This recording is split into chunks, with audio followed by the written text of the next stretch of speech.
3교시 시작하도록 하겠습니다. 이제 용어 정의와 중개 대상물이 어려웠습니다. 이게 관념적인 것이기 때문에 굉장히 어려운데 이제 공인중개사 제도부터는 88페이지 공인중개사 제도부터는 전혀 어렵지 않습니다. 그냥 내용 그대로 기억하면 됩니다. 생각을 깊이 안 해도 되고요. 암기해야 될 사항입니다. 어떻게 보면 89페이지인데요. 88페이지에 도입 배경, 특징 뭐 이런 거는 시험에는 안 나오니까요. 심심하면 읽어봐도 됩니다. 안 읽어봐도 되고요. 자, 시험은 그 시험에 나오는 거는 옆에 몇 회 때 나왔다 이렇게 적혀져 있잖아요. 그런 것만 보시면 된다고요. 자, 시험 시행기관 맨 밑에 89페이지 맨 밑에 원칙 시도지사 예외 그 다음 페이지에 보면 국토교통부 장관입니다. 이 적어놨죠. 원칙 시도지사 예외 국토교통부 장관인데 국토부 장관이 직접 시행하려면 미리 공인중개사 정책심의원의 의결을 거쳐야 됩니다. 미리 거쳐야 됩니다. 시험에 사후 의결을 거치면 된다. X로 출제됐습니다. 사전 의결을 거쳐야 됩니다. 미리 의결을 거쳐야 된다. 근데 아직까지 시험 34번 실시했는데 모두 시도지사가 실시했습니다. 그래서 자격증 시도지사 명의로 자격증 교부됐습니다. 작년에 합격하신 분 중에 천안에 계신 분이 저한테 연락 와가지고 합격자 발표 났는데 지금 주소 천안으로 돼 있는데 서울 자격증 받고 싶은데 어떻게 하면 됩니까? 물어가지고 산업인력공단 홈페이지에 주소 서울로 바꾸면 됩니다. 해가지고 서울시장 거 받았다고 연락 왔더라고요. 고맙다고. 주소를 두 가지를 적어요. 그 산업인력공단 원서 적을 때 주소를 두 가지 적는데 주민등록상 주소 실제 거주하는 주소 이게 두 개를 적어요. 그 자격증은 주민등록상 주소라고 입력하면 그 주소지 시도지사 명의로 자격증 나와요. 서울 적으면 서울시장, 경기도 적으면 경기도지사. 저도 지금 경기도 자격증 가지고 있는데요. 약간 컴플렉스가 있어요. 서울 손님이 와가지고 무시하더라고요. 옆에는 서울서 자격증 땄던데 너는 실력도 없나 보네. 경기도 시골에서 자격증 따게 이렇게 하더라고요. 그 제가 문제 똑같은데요 하니까 뭐 복덕방 사기치는 거 내가 믿을 줄은 아냐 하고 가버리더라고요. 이게 가장 중개업하기 힘든 게 사기꾼이다 이런 인식을 불식시키는 게 굉장히 힘들어요. 진실되게 믿음을 가지게 하는 게 굉장히 중요하죠. 공신력을 느끼게 하는 게. 왜냐하면 옛날에 일부 사기친 분들도 간혹 12만 명이나 되니까 그 12만 명 되면 별의별 사람이 다 있을 거 아니에요. 그 옛날에 자격증 없는 분들, 중개인, 복덕방 하던 분들, 부칙개공 그분들은 옛날에 조금씩 그런 게 있었어요, 사실. 그러다 보니까 국민들 인식 속에는 개업공개사라고 하면 사기꾼 이런 이미지가 있는 거는 사실이죠, 조금은. 그걸 불식시키는 게 가장 어렵다고요. 자, 그 다음에 90페이지입니다. 90페이지. 시험은 3번 시험은 위탁입니다. 위탁. 어디다 위탁할 수 있다? 공기업 준정부기관 협회에 위탁할 수 있다. 지금 현재는 준정부기관인 한국산업인력공단에 위탁이 되어 있다. 자, 그 다음에 공인중개사 정책심의위원회입니다. 90페이지 맨 밑에 보니까 27, 28, 30, 32, 33 최근에 많이 나왔죠? 중요합니다. 그래서 정책심의위원회는 양가로 1번 맨 밑에 둘 수 있다 밑줄 치세요. 둘 수 있다. 두어야 한다. 둔다 X. 둘 수 있다 밑줄 치십시오. 뭘 심의하느냐 하면 90페이지 맨 밑에 동그라미 1, 2, 3, 4 4개가 있는데요. 4개가 있습니다. 이 중에서 자격 취득에 관한 사항, 자격 취득에 관한 사항은 시도지사는 이에 따라야 된다. 91페이지 메뉴에 있잖아요. 91페이지 메뉴에 자격 취득에 관한 사항은 따라야 된다. 이 말은 시도별로 시험 난이도가 다르면 안 된다는 이야기죠. 그러나 시험에 동그라미 3번 중개 보수 변경에 관한 사항을 시도지사는 따라야 된다. X로 출제됐습니다. 중개 보수는 시도 조례로 정하기 때문에 시도별로 다를 수도 있다. 자, 그 다음에 정책심의위원회 구성인데요. 정책심의위원회는 거기 91페이지에 있습니다. 다 못 찾으면 어디 있는지 잘 못 찾으면 그냥 넘어가면 돼요. 동그라미 양가로 1번에 있죠. 7명 이상 11명 이하입니다. 위원장 1명 포함입니다. 포함. 자, 그 다음에 양가로 3번. 양가로 3번에 보면 공무원을 제외한 위원의 임기는 2년입니다. 양가로 3번에 보면 양가로 2의 동그라미 2번부터 8번까지 이렇게 돼 있죠. 2번부터 8번까지면 1번이 공무원이잖아요. 공무원. 시험에 모든 위원의 임기는 2년으로 한다 하면 X라고요. 공무원은 인사발령 나면 근무해야 되잖아요. 그래서 공무원을 제외한 위원의 임기는 2년이고 보궐위원은 전임위원의 임기 남은 기간으로 합니다. 국회의원 보궐선거, 이천시장 보궐선거 전임자 남은 기간입니다. 다만 우리나라에서 대통령만 보궐선거하면 다시 5년 임기 시작됩니다. 문재인 대통령이 전 대통령이 보궐선거로 당선됐죠. 5년 했죠. 나머지는 전부 대통령 빼고 나머지는 다 전임자 남은 기간입니다. 국회의원도 시도지사도 회의 개최 7일 전까지 당사자에게 통보해야 됩니다. 양가로 5번 맨 밑에 양가로 5번 찾았어요? 7일 두 번째 줄에 7일 예측된 삶을 살 수 있어야 되잖아요. 오늘 아침에 지금 저도 오늘 아침에 강의하고 있는데 자꾸 막 전화 오고 사람들이 이러더라고. 그럼 미리 말 안 하는 거는 받을 수가 없잖아요. 미리 회의한다고 미리 말해야 된다고. 일주일 전에 7일 전에 언제 회의한다고 참석하라고. 다른 강의하고 있는데 회의하라고 참석하러 오라고 하면 못 가잖아요. 예측된 삶을 살 수 있어야 되니까 7일 전까지 통보해야 되고 부득이한 사유가 있어도 최소한 하루 전날은 이야기해야 됩니다. 회의 개최 전날까지는 통보해야 돼. 당일날은 다른 스케줄, 다른 약속이 잡혀 있을 수 있잖아요. 7일. 그 시험에 7일 대신에 뭐 5일, 10일 이런 식으로 X로 출제된다고 7일.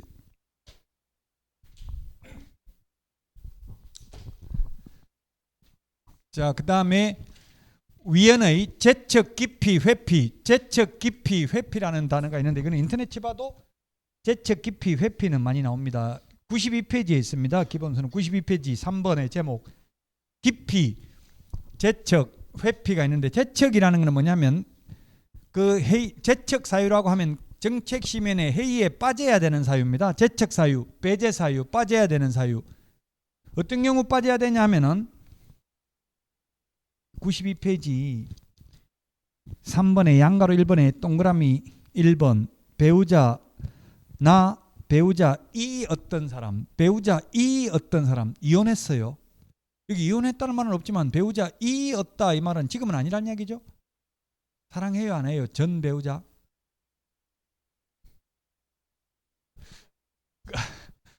그렇죠. 사랑은 변하는 거니까 할 수도 있고 안 할 수도 있어요. 그래서 전 배우자가 안건 당사자로 와도 이해관계에 있기 때문에 사랑하면 봐줄 수도 있잖아요. 그래서 회의에 참석하면 안 된다. 이 안건 당사자와 정책심의위원이 이해관계에 있는 경우에는 안 된다고요. 그 나머지 2번 친족, 3번 진술, 자문, 조사, 연구, 용역, 감정. 이게 돈 받고 감정해 줬잖아요. 그렇기 때문에 또 그 다음에 4번 대리인. 여기서 대리인이라는 건 뭐예요? 법률 대리인이죠. 법률 대리인들 변호사들은 변호사비 받잖아요. 그러니까 이해관계에 있으니까 회의에 참석하면 안 된다. 재척 사유입니다. 자, 그 재척 사유에 해당됨에도 불구하고 재척을 안 시키면 전 배우자인 걸 서류상 안 나타나니까 모르잖아요.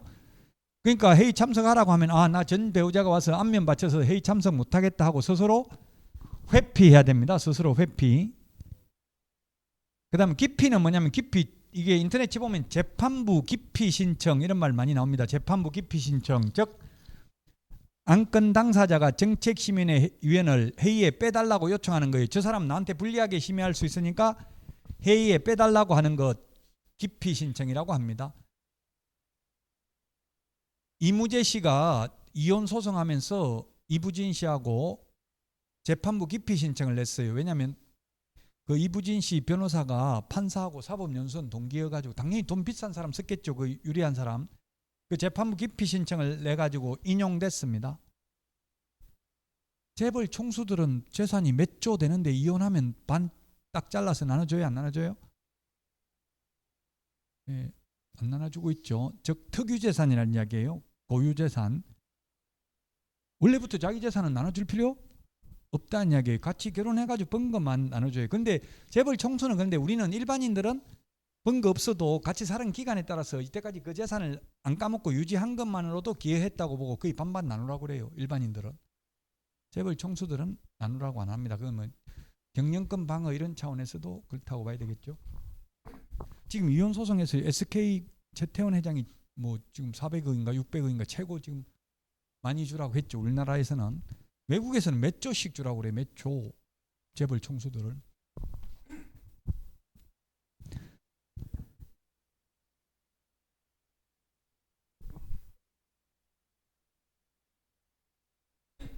남자가 알거지돼요. 여자는 부자, 여자는 재벌되고. 호주에 가니까 막 남자가 무릎 꿇고 싹싹 빌더라고. 왜 그러니까 여자가 이혼하자니까 이혼하면 지금 재산 다 줘야 된대. 거기는 다 주고 알몸으로 가야 된대 남자가. 그러니까 막 싹싹 빌고 제발 이혼만 안 해주지 말라고 이러더라고요.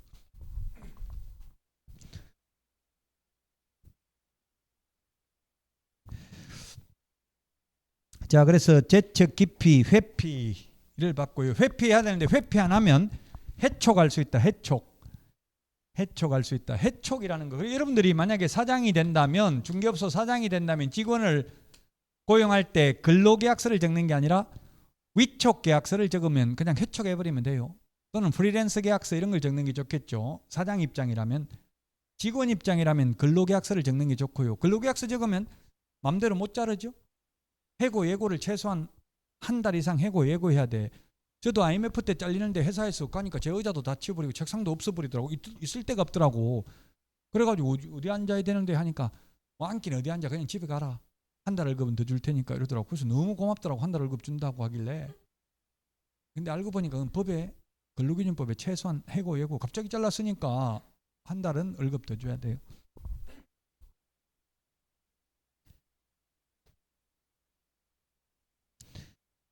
자, 93페이지입니다. 이제 응시 자격. 응시 자격 하기 전에 우리 정책 시면의 심의 사항은 우리 기본서는 아까 어디에 있었습니까? 기본서는 심의 사항은 92페이지 3번에 양가로 1번에 동그라미 1, 2, 3, 4에 있죠. 이 중에서 자격 취득에 관한 사항은 시도의사는 따라야 된다 했습니다. 나머지는 따라야 될 필요 없습니다. 92페이지 양가로 1번에 있죠. 3번에.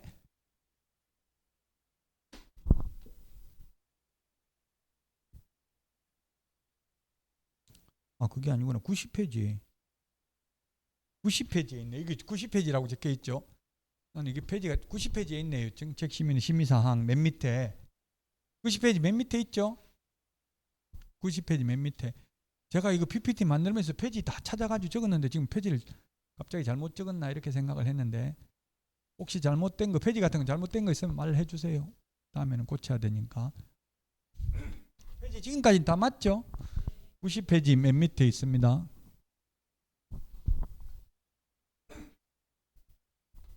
자, 응시 자격입니다. 응시 자격.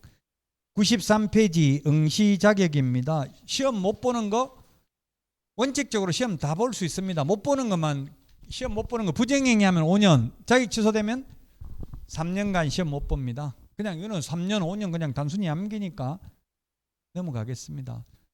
근데 현실적으로 제가 건의를 많이 했어요. 수능 시험은 1년간 못 보는데 왜 우리는 5년간 못 보게 하냐, 형평성에 어긋나지 않냐 이렇게 하니까 어르신 너무 심려치 마십시오. 거의 적발된 사례가 없습니다. 이렇게 이야기하더라고요. 수능은 부정행위 했다고 뉴스에 나오잖아요. 몇 명 적발됐다고 휴대폰 가지고 있다가. 근데 공인중개사 시험 보고 나면 그런 건 뉴스에 안 나오잖아요. 적발됐다고. 그 걸리면 연세 드신 분들은 감독관 보고 너는 애비애미도 없냐 이렇게 이야기하면 되고요. 젊은 분들은 그냥 욕하고 나와버리면 돼요. 근데 뭐 싸움만 안 하고 나오면 그냥 다음에 또 보면 됩니다. 그 본인은 부정행위 했음을 시인합니다 하고 확약서 적으면 5년 동안 시험 못 봅니다.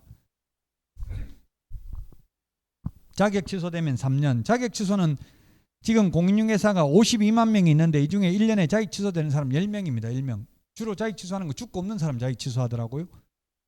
죽고 없는 사람은 사실 자격 취소 안 해도 자격 효력은 상실되죠. 일신전속적이니까 그 사람 몸에만 따라다니다가 죽으면 같이 죽는 게 일신전속적이에요. 운전면허증, 각종 자격증은 다 일신전속적이죠. 운전면허증도 사람 죽으면 같이 면허의 효력은 상실됩니다.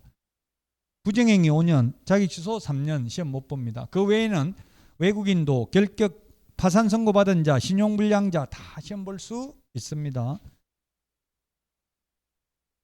94페이지 시험 방법입니다. 시험은 1, 2차 구분해서 시행을 합니다. 예외적으로 동시에 시행할 수 있고 지금 예외적으로 동시에 시행하고 있고요. 1차는 선택형, 2차는 논문형을 치는 게 원칙입니다. 그러나 1, 2차 같은 날 동시에 볼 때는 2차도 1차 시험처럼 선택형을 원칙으로 하되 기입형을 가미할 수 있다. 1차 시험 합격자만 2차 시험을 보는 게 원칙입니다. 그런데 같은 날 동시에 볼 때는 1차 불합격한 자의 2차 시험은 무효이다. 그래서 1차는 불합격하고 2차만 합격하면 2차는 채점해요, 안 해요? 채점은 합니다. 하지만 무효니까 효력이 없다, 소용없다. 배우자가 떨어지고 나면 꼭 물어요. 몇 점 받았냐? 너 물으면 뭐라 할 거냐고요.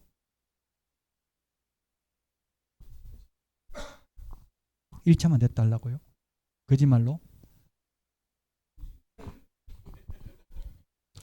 서진이로 거짓말 했다가 적발되면 이제 그때는 신뢰가 깨져서 너 이것만 쏘긴 게 아니고 다른 것도 다 쏘겠지. 이렇게 하면 골치 아프죠. 저 같으면 만약 그렇게 산업인력공단 가서 한번 보자 그러면 1차 합격했는가? 그 산업인력공단 가면 다 볼 수 있으니까 그렇게 하지 말고 그냥 어떻게 해야 돼? 아예 말 못 걸게 미리 배우자 없을 때 밥 먹고 들어가 누워서 문그러 잠그고 자고 있어요. 그러면 왜 그러는데 물으면 혼자 그립다 나가라. 이렇게 하면은 배우자가 싹싹 비려요. 그 시험 뭐가 중요하냐? 우리 건강하게 같이 사는 게 중요하지. 이러면 한 며칠 지나서 마지못해 나오면 못 물어봐요. 점수.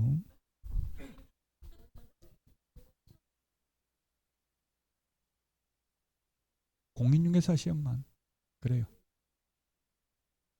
논문형으로 해야 된다가 아니라 할 수 있다 이렇게 돼 있잖아요. 할 수 있는데 안 할 수 있다는 반대로 당신을 사랑할 수도 있다 이러면 안 할 수도 할 수도 있는데 안 해요.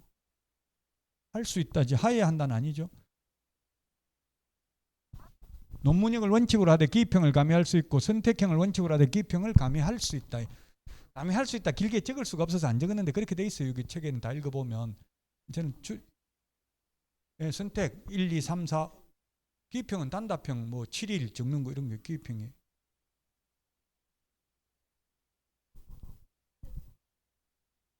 그러니까 그래 같은 날 동시에 보면 모두 선택형을 원칙으로 한다고 돼 있잖아요. 동시에 1, 2차 보면 사진 찍어요. 사진 화면 사진 찍어도 돼요. 필요하면 그 오샵 사진을 찍으면 소리도 안 나서 찰칵 소리도 안 나게 하는 게 있어. B 뭐 610인가 뭐 이런 걸로 찍으면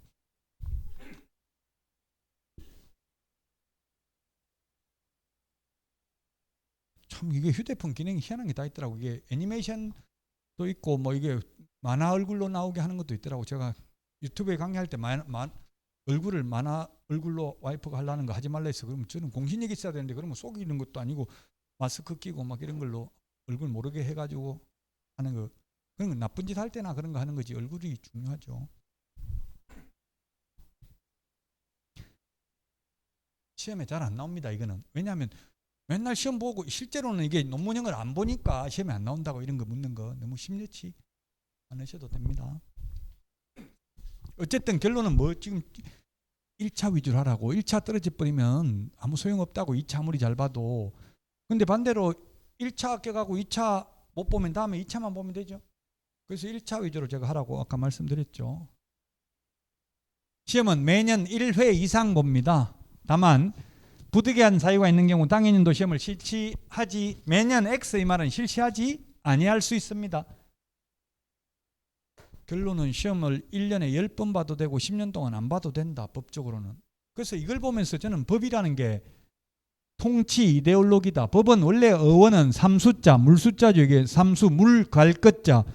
물 흘러가도록 순리대로 만드는 게 법인데 이걸 보면서 저는 법이라는 건 통치 이데올로기다. 가진 자가 못 가진 자를 지배하기 위한 수단입니다. 소수가 다수를 지배하기 위한 수단으로 악용될 수도 있는 게 법입니다. 국회에서 법 만들면 다수당이 마음대로 만들잖아요. 꼭 진리에 부합하는 것은 아닐 수도 있다 이 말이에요. 법이라는 게 무조건, 저는 법이 무조건 진리인 줄 알았거든요. 어릴 때 학교 다닐 때는. 커서 보니까 아닐 수도 있다. 악법도 법일 수 있잖아요. 자, 그래서 결론은 국가에서는 책임지지 않는다고. 시험을 1년에 10번 보든 10년 동안 안 보든 상관없다는 이야기예요. 물론 현실적으로는 해마다 봅니다. 1차 시험 합격한 자는 다음 회의 시험에 하나여 1차 시험을 면제합니다. 다음 회 하면 X입니다. 다음 회입니다. 회. 33회 1차 합격하신 분 종근 씨 주무세요? 안 주무시고 올 회, 이번 회에 하나여 1차 시험 면제되니까 끝까지 열심히 하셔야 돼요. 1차 합격하셨죠? 예. 2차만 하면 좋을 것 같은데 저도 회사 다니면서 1차 되고 2차 되고 했는데 2차 되니까 엄청나게 스트레스 많이 받더라고. 또 떨어졌냐 이런 소리 들을까 봐 되게 힘들어요. 2차 지금 2차만 보는 분이 28,000명이에요. 우리나라. 그중에 절반이 떨어져요. 조심하라고. 그 지금부터 하면은 떨어지지 않아요. 절대로. 근데 이제 막판에 나와가지고 한두 달 남기고 나와가지고 한 문제 때문에 떨어졌으니까 1년 더 하면 뭐 충분히 될 거라고 했는데 한 달만 하면 될 거라고 생각했는데 두 문제 때문에 떨어진다고. 그럼 또 1, 2차 다시 같이 해야 돼요. 엄청나게 그게 힘들다고. 다음 해. 군대 가도 안 됩니다. 군대 가도 안 되고 병원에 아파 입원해도 안 되고 해외 가도 안 되고 무조건 봐야 돼요. 시험 안 보면 뭐 부득이 병원에 입원한다고 코로나 걸려가지고 다음에 볼게 안 된다고요. 무조건 다음 회의 시험에 하나여 1차 시험을 면제합니다. 그래서 1차 시험 봐놓고 2차 시험 보러 안 오는 사람이 1,000명이 넘더라고요. 전국적으로. 안 와요. 뭐 무슨 사정이 있어가지고 그럴 수도 있겠죠. 95페이지 시험 출제 및 채점입니다. 시험 시행기관이 누굽니까? 원칙 시도의사 예외 국토부 장관, 학식과 경험이 풍부한 자 중에서 출제위원 임명 위촉합니다. 옛날에는 대학교 조교수 이상 이렇게 돼 있었는데 지금은 학력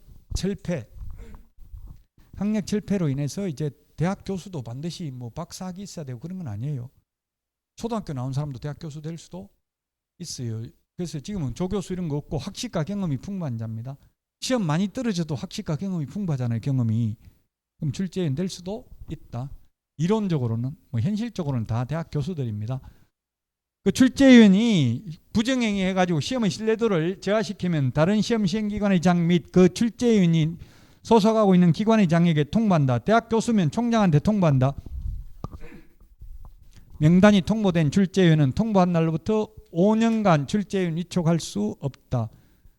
부정행위한 수험생, 부정행위한 출제위원 모두 5년간 자격 박탈된다. 5년 동안 시험 못 보고요. 출제위원도 5년 동안 출제위원 못 들어갑니다. 부정행위하면, 문제 유출시키면. 이론적으로는 5년인데 대학 교수들은 영원히 아웃입니다. 한번 부정행위하면 다음부터는 영원히 못 들어갑니다. 그 출제위원 들어가면 서약서 적는다더라고요. 죽을 때까지 출제위원 들어갔다는 말을 하지 않는다. 책에다가 프로필에다가 출제위원 역임 이런 거 적지 않는다. 다 서약서 써요. 근데 이제 뭐 이창석 교수님 이런 분들이 옛날 출제위원장 했는데요. 근데 이창석 교수님 책을 40권 썼는데 책 뒤에 보면 전부 출제위원 들어갔다고 적어놨어요. 그렇게 적힌 분들은 다시는 출제위원 안 받아준다고요. 못 들어가요. 지금 출제위원들은 현직에 있는 분들은 그런 거 책에 다 안 쓴다고. 프로필 현재 출제위원 역임했음 이런 거.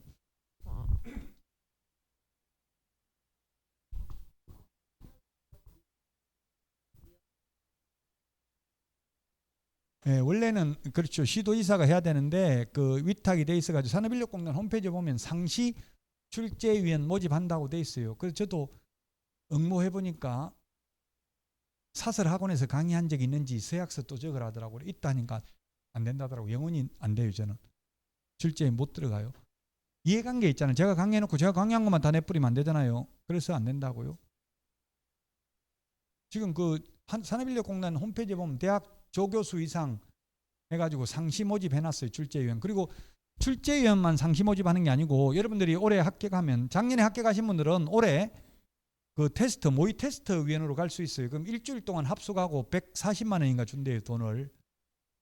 그게 보고 우리 학원에서 이거 안 배웠는데요 이러면은 그 문제 다 뺀다고 논란의 여지가 있기 때문에 우리 학원에서는 이렇게 안 배웠는데요. 안 배웠는 데가 아니라 그렇게 안 배웠는데요 이러면 특히 학개론은 법조문에 있는 게 아니잖아요. 해석상 문제죠. 학개론은. 그러다 보니까 학개론이 가장 출제하기가 어려워요. 논란의 여지가 있다는 이야기예요. 법이야 법조문에 있는 거 내버리면 되니까 논란의 여지가 거의 없죠. 그래서 공법 같은 거 이런 거는 뭐 거의 논란의 여지가 없어요. 어쨌든 여러분들이 모의 테스트 하라고 오라고 하면은 특별히 직업 없으면 일주일 합숙하고 한 100만 원 넘게 받으니까 부산에 구포에 있어요. 구포 출제위원 사무실이 출제하는 곳이. 왜 이런 말씀을 드리냐면 옛날에 국토부에다가 전화해가지고 문제 어렵게 내면 폭파시키겠다 전화했어요. 그 뒤로부터 이제 국토부 각 정부 관공서에 전화하려면은 뭐 본인 그 생년월일 입력하라든가 막 그런 거 나오고 그랬었어요. 위험해가지고. 그러니까 국토부 폭파한다고 하지 말고요. 국토부는 지금 세종시에 있잖아요. 산업인력공단 구포에 있는 출제인 건물 폭파하겠다 이렇게 하라고 그러면 더 겁묻겠죠. 그 정확하게 알고 있다는 이야기잖아요. 어디서 출제하는지도. 옛날에 출제할 때는 그 콘도 빌려가지고 내부 수리 중 해가지고 한 달 동안 얻어가지고 했어요. 우리 공인중개사 출제위원은 대략 한 50명 정도 된대요. 출제위원이. 수능 출제위원은 600명이 넘어요. 수능. 대학 수능 출제는 플랜 B도 확보를 해요. 유형을 2개나 문제를 2개 한다고. 만약 천재지변이 문제 유출되고 그러면 다른 문제 가지고 보려고 문제를 2세트 만들어요. 수능은. 근데 공인중개사는 그렇게는 안 한다더라고요. 하나만 해가지고도 아직까지 뭐 문제 생긴 적이 없어요. 수능은 큰 일이잖아요. 이거 못 보면 나라 전체에. 그 수능이 지금 50만 명, 48만 명 이 정도 보는데 공인중개사가 40만 명 응시하니까 제2의 수능입니다.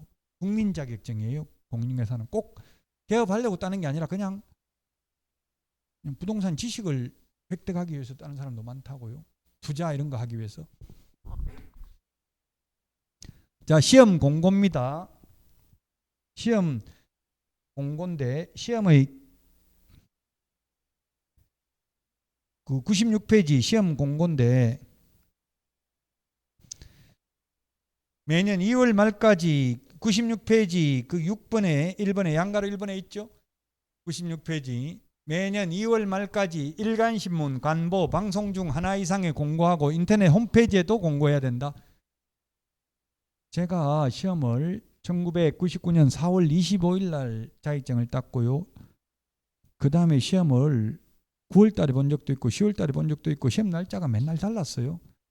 그러다 보니까 예측된 삶을 살 수 없어가지고 맨날 국토부에 시험 언제 보냐고 문의 전화가 엄청나게 많이 왔어요. 그래서 이제는 예측된 삶을 살 수 있도록 매년 2월 말까지 공고해야 됩니다. 근데 지금 이미 나와 있습니다. 다 2월 말 안 됐는데도 벌써 시험 언제 보는지 산업인력공단에 가면 다 나와 있죠. 10월 28일 날 본다고. 구체적 확정 요거는 산업인력공단에서 실시하는 모든 시험 전부 다 90일 옛날 60일이었는데 90일 전까지 확정 공고합니다. 그러니까 좀 더 예측된 삶을 살 수 있도록 석 달 전에 90일 전에 미리 정확하게 공고를 해야 되죠. 그럼 학교도 다 정해집니다. 이제 어느 학교에서 시험 보는지 이런 것까지. 계략적 사항은 매년 2월 말까지 확정 공고는 90일 전까지 공고해야 됩니다. 96페이지 응시 수수료 반환입니다. 맨 밑에 보면 과온합하면 모르고 2번 내면 1번 낸 거 돌려줍니다. 그 다음에 시험 시행기관의 기책사유로 시험에 응시하지 못한 경우도 돌려줍니다. 3번 시험 시행일 10일 전까지 응시 원서 접수를 취소한 경우 이런 경우 돌려주는데 그 구체적인 거는 97페이지에 있네. 97페이지 1번부터 5번까지 3번에 보면 원서 접수 기간 내에 취소하면 예를 들면 8월 달에 원서를 접수하는데 8월 달에 접수를 하는데 8월 1일부터 뭐 8월 한 5일까지 접수하면 첫날 접수했다가 마지막 날 취소하면 다 돌려줍니다. 그 다음에 8월 6일 날 취소하면 이제 다 안 돌려준다고 60% 돌려줍니다. 그게 동그라미 4번에 있네요. 원서 접수 마감일. 요 지금 우리 암기 프린트 오늘 내드린 거 7일이 어디 있어요? 7일이 몇 번에 숫자를 다 정리를 해놨죠. 7일이 몇 번에 있습니까? 7일이 숫자 7일 39번에 있죠. 39번에 8번 9번에 있네요. 39번 아니에요. 이거 암기 프린터 이거. 39번. 이게 너무 작아가지고 눈에 안 보이신 분은 큰 거 원장님한테 말씀하시면 큰 거 드려요. 찾았어요. 39번. 39번에 그게 8번 9번에 있죠. 8번 9번 밑줄 치놓으세요. 형광펜 색칠 좀 해요. 여기 적어놨죠. 원서 접수 마감일 다음 날부터 7일 이내 접수 취소하면 60%, 7일이 경과한 날부터 시험 보기 10일 전까지 취소하면 50% 돌려준다. 50%나 100분 50이나 0.5나 다 같은 말이죠. 절반 돌려준다. 뭐 같은 말입니다. 다. 이게 사실 생기게 된 게 지금 뉴스타파 시민보 기자가 군대에서 제대하고 저하고 KBS 옛날에 근무했는데 인터뷰를 했어요. 요거에 대해서. 인터뷰도 보니까 이게 다 짜고 치는 고스톱이더라고요. 저는 몰랐는데 뭘 이제 기획 취재를 한다고 저보고 시험 원서 접수만 해놓고 시험 보러 안 갔는데 한 푼도 안 돌려주니까 너무 억울하다. 이걸 좀 인터뷰할 거니까 미리 준비했다가 말하라 하더라고요. 굉장히 제가 어색해요. 실제 그런 게 없는데 리얼하게 연기가 안 돼가지고 제가 인터뷰한 거는 안 나오고 텔레비전에 아예 빠지고 다른 사람 한 개 나왔더라고요. 인터뷰도 한 명만 하는 게 아니라 여러 개를 하는가 봐요. 그래가지고 제 건 안 나왔는데 어쨌든 그 기획 취재를 하고 나니까 산업인력공단에서 50억이래. 50억이 응시 원서 받는 수수료만. 그래가지고 이제 그 이후로는 시험 보러 안 가면 돌려준다. 돌려주기 때문에 이 반납 받은 사람, 돌려받은 사람들 때문에 빈자리 접수, 추가 접수를 합니다. 빈자리 접수. 환불받은 인원만큼 추가 접수를 한다고요. 원서 접수 처음에 한번 하고. 그 추가 접수는 빈자리가 있어야 접수하니까 제주도에 접수 나올 수도 있겠죠. 그러니까 여러분들은 미리 바로 원서 시험 원서 접수 받는 첫날 9시에 바로 접수해야 돼요. 그래야 내가 원하는 학교에 갈 수 있어요. 가까운데 다 차버리면 이제 거기는 접수 못 하거든요.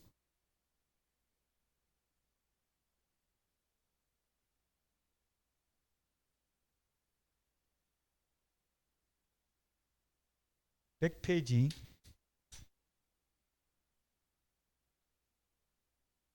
100페이지 하기 전에 그 97페이지 합격자 결정 공고.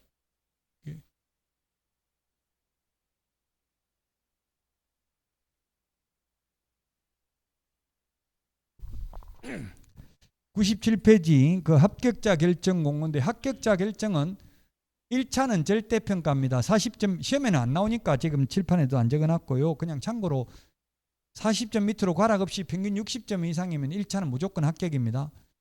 2차도 원칙은 절대평가인데 예외적으로 상대평가할 수도 있고 예외적으로 최소 선발 인원을 공고할 수도 있습니다. 그러나 올해는 원칙적인 시험 방법으로 시행하기 때문에 2차도 절대평가입니다. 그 올해 지금 4월 달인가 이제 앞으로 상대평가 계획을 발표한다고 하더라고요. 앞으로 제가 볼 때는 한 5년 후 정도 상대평가 할 것 같아요. 제가 국토부 제가 업무 협의를 옛날에 할 때 회의 참석해 봤는데 제가 상대평가하면 안 된다. 저 같은 경우는 학생들 안 오면 저도 못 먹고 살잖아요. 그래서 안 된다. 저는 강력하게 반대했어요. 그러니까 어르신 너무 심려치 마십시오. 5년간 유예기간을 주겠습니다. 만약 하게 되면. 이러더라고요. 나이 먹고 내가 지금 어떻게 하라 말이냐 이러니까 누나는 나이로 밀어야 뭐가 좀 먹히 들죠. 여러분들은 상대평가 되기 전에 올해는 절대평가를 하고요. 시험에는 안 나옵니다. 이게 상대평가도 할 수 있는데 안 나오기 때문에 우리 시험에 나온 건 옆에 몇 회 때 나왔다고 돼 있는 거 위주로 공부하라고 했죠. 몇 회 출제됐다고 돼 있잖아요. 자, 그 다음에 그 98페이지 합격자 공고입니다. 합격자 공고. 합격자 공고해야 되고요. 99페이지 자격증 교부입니다. 자격증 교부는 양가로 1번 세 번째 줄에 1개월 동그라미 하세요. 1개월 99페이지 메뉴의 세 번째 줄 1개월 찾았습니까? 그 숫자는 우리 프린트 2장 여기에 다 정리되어 있다고. 1개월이 어디에 있어요? 1개월이 45번에 1번에 있네요. 45번에 동그라미 1번 찾았어요? 암기 프린트 45번에 동그라미 1번 형광펜 색칠 좀 해보세요. 2달 동안 색칠하면 전부 다 이게 벌겋게 색칠이 돼 있을 거예요. 다 본 거라고요. 99페이지 맨 위에서 세 번째 줄 암기 프린트 45번에 1번 1개월 이내 자격증 교부해야 됩니다. 99페이지 2번 자격증 재교부입니다. 분실, 훼손 못 쓰게 된 경우에는 재교부 신청할 수 있습니다. 재교부. 처음 교부 받을 때는 공짜로 받는데 분실해가지고 재교부 받으려면 돈 내야 됩니다. 돈 지자체 조례 가정하는 수수료 내야 됩니다. 99페이지 맨 밑에 양가로 2번 했습니다.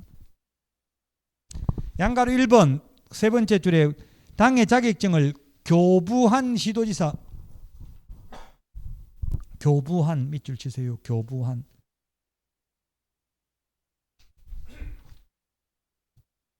99페이지 중간에 2번에 양가로 1번 세 번째 줄에 교부한 밑줄 치시라고요.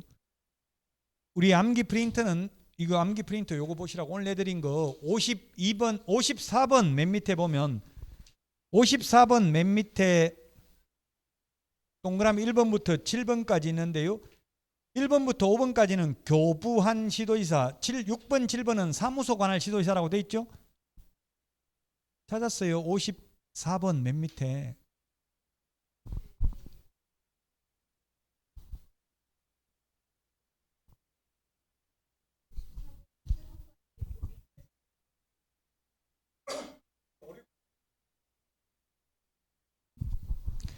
(1번부터) (7번까지) 있는데 그 동그라미 1번에 있잖아요. 자격증 교부는 뭐라고 돼 있어요?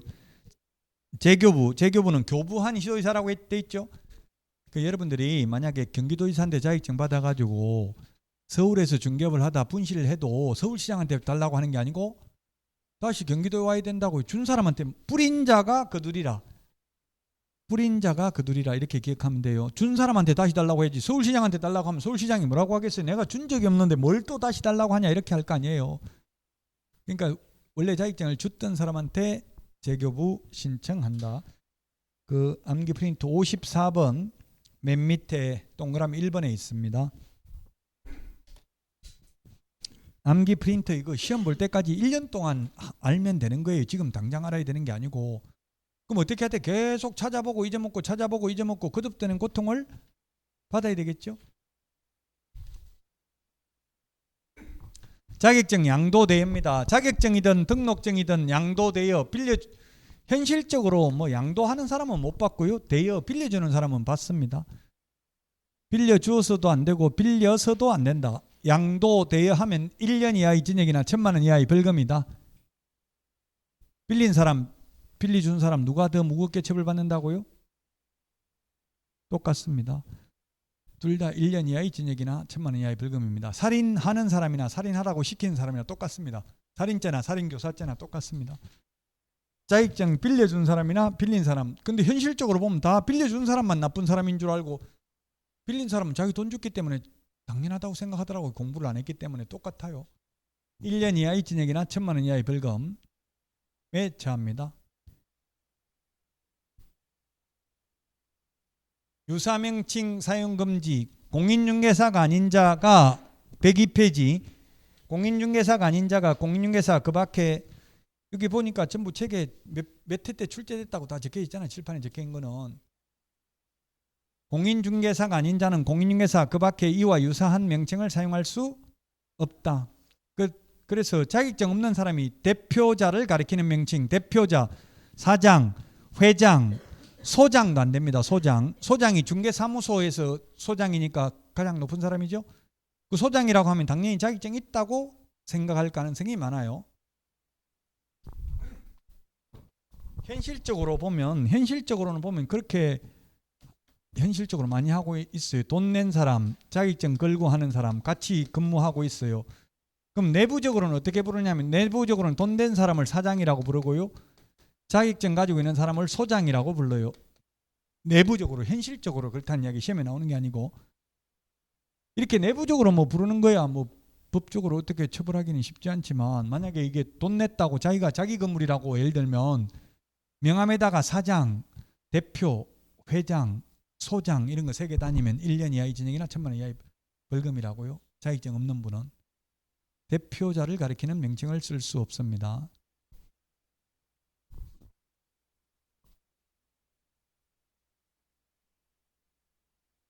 자, 오늘 했던 내용이 시험에는 원래대로 하면 8주 동안 하면 하루에 5문제 나오는 게 정상이에요. 근데 오늘 한 거는 시험에는 그렇게 중요하잖아요. 용어쟁이가 6개가 있었습니다. 중개와 중개업, 공인중개사, 개업공인중개사, 소속공인중개사, 중개보조원. 중요합니다. 중개란 중개대상물에 대하여 거래 당사자 간의 매매, 교환, 임대차, 그 밖의 권리의 득실 변경에 관한 행위를 알선하는 것을 중개를 하고, 중개업은 다른 사람의 의뢰에 의하여 일정한 보수를 받고 중개를 업으로 하는 것을 중개업이라고 합니다. 공인중개사란 이 법에 의해서 자격을 취득한 자, 개업공개사는 이 법에 의해서 등록을 한 자, 소속공개사는 개업공개사에 소속된 공인중개사로서 중개업무를 하거나 또는 개업공개사의 중개업무를 보조하는 자를 말하고, 법인의 임원 또는 사원으로서 공인중개사인 자도 포함됩니다. 보조원, 공인중개사가 아닌 자로서 개업공개사에 소속되어 현장 안내 및 일반 서무 등 단순한 업무를 보조하는 자를 말하고요. 중개대상물은 토지, 건축물, 임목, 공장재단, 광업재단인데요. 여기에 해당된다 하더라도 사적 거래의 대상이 되어야 하고, 국가 소유나 지자체 소유 토지 건물이라면 중개상물 될 수 없다. 건축물은 건축법상 건축물이 아니라 민법상 건축물을 말하고요. 현존하는 건축물뿐만 아니라 장래의 건축물도 포함된다. 임목, 공장재단, 광업재단은 그냥 그것만 중개상물이다. 이 정도만 기억해도 돼요. 시험에는 거의 안 나오고 현실적으로 중개하는 사람도 없기 때문에.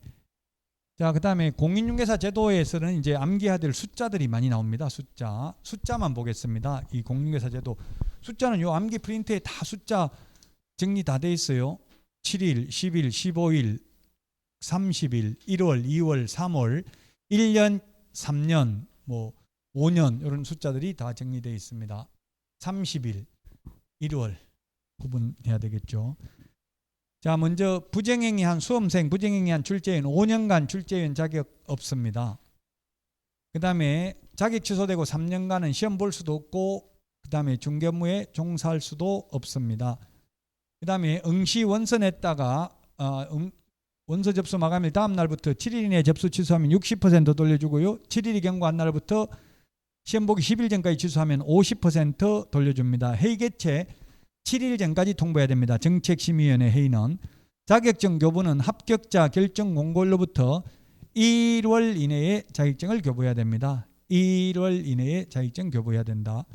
공인중개사 정책심의위원회 위원 7명 이상 11명 이하입니다. 위원장 1명 제외가 아니고 포함입니다. 포함.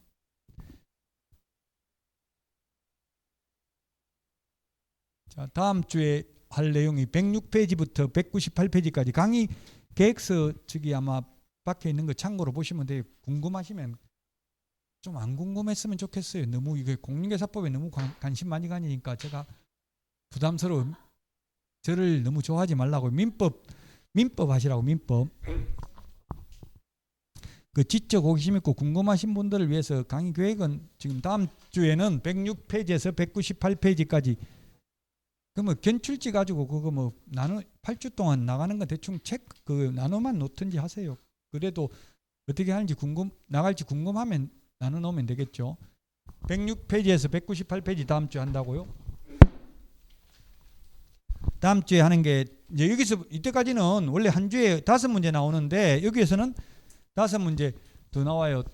등록 절차에서 2문제, 결격사유에서 1문제, 3문제, 중개사무소에서 1문제, 4문제, 5, 6, 7, 8문제 정도 출제돼요. 다음 주. 다음 주부터 시험에 많이 나와요. 첫 주에는 별로 많이 안 나오고, 지금 짐 싸지 마세요. 또 문제 풀어야 돼요. OX 문제. 왜 자꾸 다 보따리 싸고 있으니까 제가 불안해가지고 할 수가 없네요. 지금 뭘 할 건지 제목만, 이게 용어 자체가 처음 들어보는 거니까 용어라도 제목이라도 좀 봐놓으시면 된다고요. 제목. 이게 핵심적인 내용이에요. 다음 주에 이제 하겠지만 이게 법인의 등록 기준 중에서 자본금 5천만 원 이상이어야 한다. 이게 이번 달에 삭제될 예정입니다. 오늘 문제는 아니구나. 청년 공인중개사들의 법인 창업을 활성화하기 위해서 지금 윤석열 정부에서는 지금 청년들에 대해서 많은 혜택을 주려고 노력하더라고요. 왜냐하면 지금 그 정당이 속한 게 옛날에는 청년들이 별로 지지를 안 했잖아요. 그러니까 청년들에 대한 정책을 지금 올해부터 이제 애 낳아도 뭐 한 75만 원인가 한 달에 주죠. 돈도 많이 주더라고요. 어쨌든 청년 공인중개사들의 창업을 지원하기 위해서 이제 자본금 5천만 원 이상이어야 된다. 이런 걸 삭제할 예정입니다. 어쨌든 이런 것들을 지금 다음 주에 하겠다는 이야기입니다. 자, 오늘 그 문제 잠깐 쉬었다가 오늘 문제 보도록 하겠습니다. 문제 안 풀어봤으면 빨리 한번 풀어보세요. 쉬었다 하겠습니다.